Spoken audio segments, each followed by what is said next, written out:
Hey everyone, what's happening? I'm back from Istanbul, where Liverpool became the undisputed champions of Europe. What a week it has been. But I wanted to talk a little bit more general about football today. I want to talk because obviously now that the early silverware rush is out of the way, Man City picked up the Community Shield, Liverpool pick up the Super Cup, and then we now head into the season proper, the real grind. Obviously, Champions League draw is going to be happening soon, and then it's going to open up loads and loads of debate. And a lot of that debate is going to centre around like who's the best manager in the world, who's the best manager in the Premier League, who's going to win the Premier League, who's going to win the Champions League, etc, etc. And inevitably, a lot of that argument is going to boil down to Pep Guardiola and, in my opinion, Jurgen Klopp. And obviously there's some outside shouts, but I'm going to focus more specifically on those two, and even more specifically of those two, on Pep Guardiola right now. Because I watched this video this week, it's on the 888 Sport YouTube channel, and it features Hugh Wizzy, and he said this. What's going on, people? My name is Hugh, massive Arsenal fan, and this is my unpopular opinion.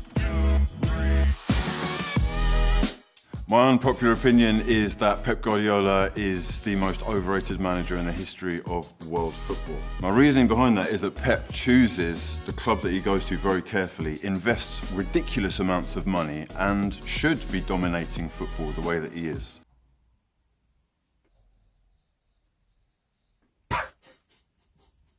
I mean, look, right. I support Liverpool. Most of you know this, right? Liverpool and Man City probably having, the closest rivals in terms of footballing ability in English and questionably world football at the moment. They are the one club standing between Liverpool and the trophy that I most covet, that Liverpool fans most covet, that the club most covet, the league title. So I should have really strong, hearty opinions and dislike towards everything about Manchester City. I don't really like the fact that the club's got an endless sums of money available to them, and the fact that they basically had a stadium given to them, and the fact that FIFA seems to be very, very lax in its investigations towards punishing them over breaches of all the rules that they set up to make football fairer. I should dislike Pep Guardiola, and I don't. I don't dislike Pep Guardiola, and I can't possibly be drawn into absolute nonsense, bollock statements like he's the most overrated manager in the world. Why would you even say those words out loud? Now, I know why, because this is the culture that we now live in. Great. Being controversial on the internet garners clicks, retweets, likes, and then ultimately for the people involved, dough. And this is why, the internet is filled with people who just spout their mouths off and just say ill-conceived, ill-thought-through, claptrap, poppycock, tosh, garbage, nonsense, rubbish, because it's set out there to wind people up. And I always talk about this, and I talk about this probably too much, and how, particularly Twitter as a platform, there's a platform there for you to just go and find people to argue with, or either you put something out there, you cast some lines out into the sea of bait and wait for people to take a chomp, and then how many days can you ruin? Or if you're in a really bad mood, you can just go and find someone and question their opinions and beliefs. And I don't know, Hugh. I don't. You can get a sense of people generally by where they position themselves and the stuff that they talk about. And the problem is we've got a culture now where when people go out there and spout off controversial opinions and gain notoriety and thus popularity as a result, there's a temptation to start thinking that maybe your opinions carry a bit more weight than they do. And people might be able to throw that argument back at me. Fair fucks. That's absolutely fair. But Hugh makes some very basic beginnings of a great topic for debate. He puts a few interesting points out there, and a lot of it is about the money spent by Pep Guardiola. And for me, if you're going to analyse Guardiola, which that video quite clearly doesn't do, and I don't think it's meant to do, maybe, if you want to go and leave your thoughts and have that conversation in the comments underneath, do it. If you want to do that in a conversation underneath this, do that, please do. You can analyse Pep Guardiola's performance as a manager, and you can seek to knock the achievements down that he's achieved. Because look, in a binary argument, there's no argument. Pep Guardiola is a serial winner. He goes to football clubs and he wins trophies. And there's so many people out there who consider trophies to be the absolute be all and end all of football. And realistically, yeah, it's hard to go against that notion because you play to win. It's a game that you play to win, and if you then take that one step further from an individual game, you win a clutch of games, you win the most games over an entire season, and more often than not, you come out with the prize for that competition at the end. That's almost the basic reason that sport exists, is to determine a winner, who is the best in any one given game, day, week, season, whatever. So you can't really argue about Pep from that perspective, but there is an interesting point made there, that if you wanted to make a knock against him, is that I use like Jurgen Klopp as an example of this. Well, let's use 3 managers to make my point. Because if you think that it's all about silverware, so let's compare Klopp to Guardiola and tail of the tape. Guardiola's going to come out on top. Of course he is, because he's won more things. He's been more successful. And he's done it at the top level of more leagues than Jurgen Klopp has as well. He did it in Barcelona, he did it in Munich, and now he's come and done it in Manchester as well. So, and arguably the 3 best leagues, maybe Serie A still a challenge for him to accomplish, but regardless.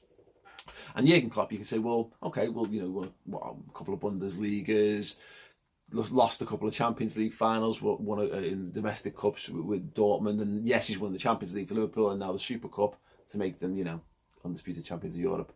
Just saying. Does it stack up? And it doesn't stack up. So if you want to make it pure binary and you stack up the trophies, then there's no comparison between the two.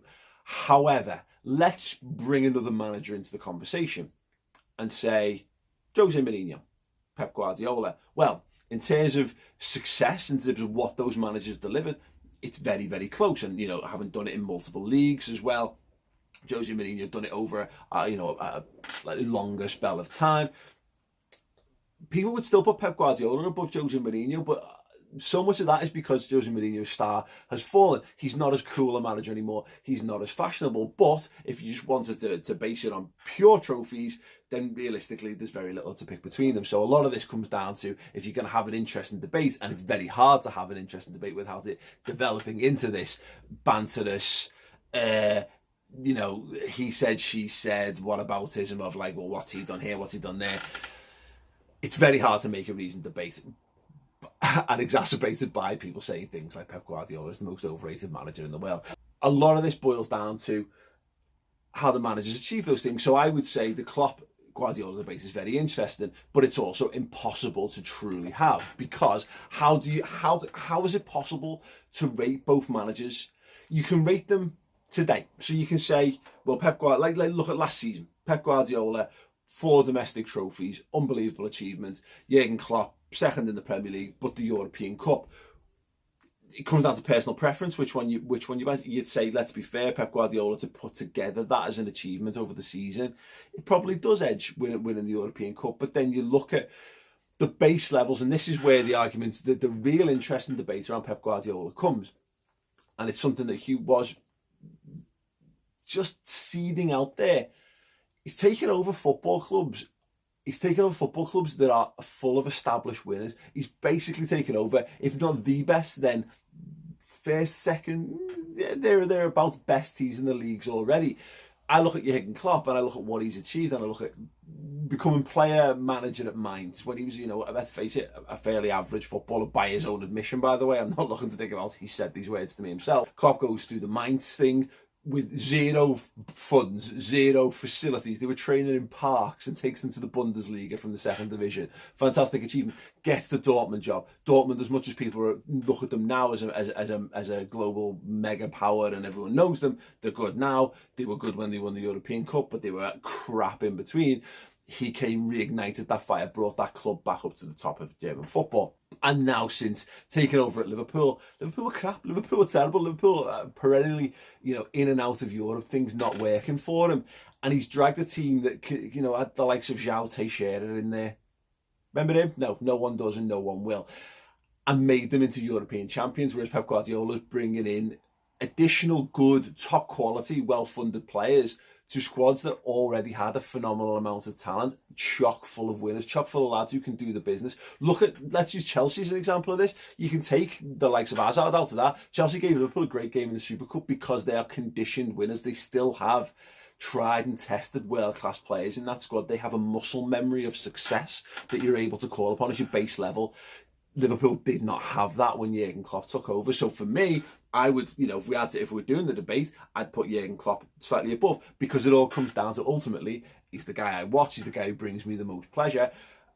I don't think there's a better fit in terms of all those things. So there's more factors, and inevitably what I'm kind of driving at is that the only people who can really judge whether a manager is truly good or not is the fans that support the team that manager manages. And look, Man City fans will undoubtedly think Pep Guardiola is the best manager in world football, and I'm very hard pressed to disagree. I think he is a fantastic manager. He plays a fantastic brand of football, and he wins silverware. What more could you possibly ask for? How can you be overrated when your fan base loves you and you deliver success? How can you possibly be overrated unless someone says Pep Guardiola is a god? Well, he's not, is he? So that would be a statement that would make him overrated.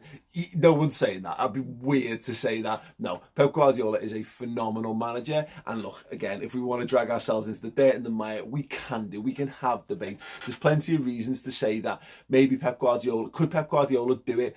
Could he have followed Jurgen Klopp's footsteps? Could he have delivered the success Klopp has done with the resources at the clubs that Klopp's had? Possibly.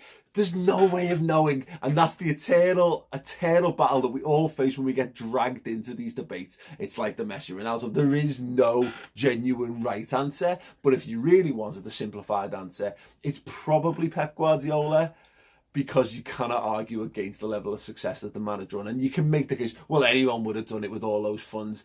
It doesn't work that way, because people have thrown funds at Manchester United now for the best part of a decade, and it doesn't necessarily deliver success. I find it tiresome, I find it boring, I find it another example of just like people saying things without really considering the implications of what they're saying, which is a shame, because I thought Hugh had some very good points. And I'd say, if we want to carry on those debates, please do in the comments section underneath here, or head over to the 888 Sport video. I'll link it in the description underneath this video. Please go and give me your thoughts on it without being too like, you're stupid. I might have done that myself. You'll see my comment there. It's fine. Other than that, listen, subscribe to the channel. Getting on for 100,000 subscribers, that would be amazing. And yeah, drop a like if you agree that Pep Guardiola or Jurgen Klopp are probably the best managers in world football. Other than that, see you all very soon. Ta-ra.